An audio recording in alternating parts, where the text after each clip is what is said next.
Welcome back to IMH Studio.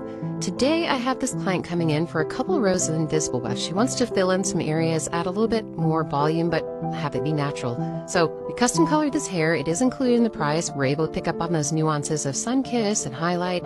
Here's her before, and there's that little gap area that she wants to fill in.